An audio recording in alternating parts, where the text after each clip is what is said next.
Premier League clubs have voted in favor of developing plans to introduce a spending cap. The majority of clubs voted in favor of the Premier League doing the final economic and legal analysis needed to create a spending cap model. The model could be presented to clubs at June's AGM and, should clubs vote in favor then, it will replace the profit and sustainability rules currently in place. From the 2025-26 season onwards, Manchester United, Manchester City and Aston Villa voted against the possible introduction of a spending cap on Monday, while Chelsea abstained.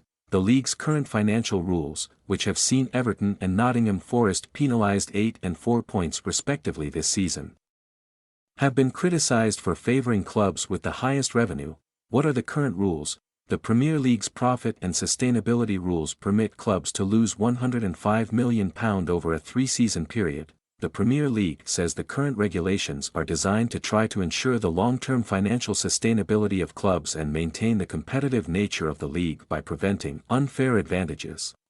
What is the background? In February, the Premier League was warned that a failure to reach a funding deal with the English Football League would mean an agreement being imposed on it by a new football regulator being created by the government. The following month, the Premier League and the EFL failed to settle on a funding deal. Instead, the Premier League said that the clubs in the top flight had agreed to introduce a new, competition-wide financial system to replace the profit and sustainability rules.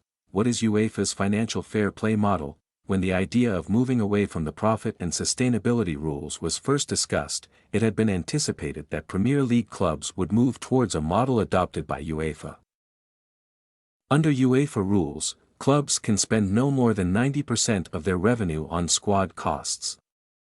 This will reduce to 70% from the 2025-26 season. This means the amount they can splash out is limited by the amount of cash they generate. Why do some clubs oppose the plans? Some clubs oppose the idea of a spending cap because they feel it threatens to penalize clubs with large revenues, which, they argue, have been built by sporting achievement and commercial innovation. Others say that leveling out competition in the Premier League threatens to undermine the global standing of the league itself, as it could put English top-flight clubs at a disadvantage against their European counterparts.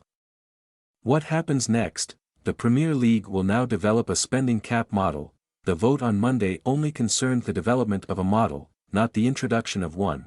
Premier League clubs will meet again at June's AGM, when they could be presented with the Premier League's analysis and model. Discussions will then take place on the model, before a possible vote.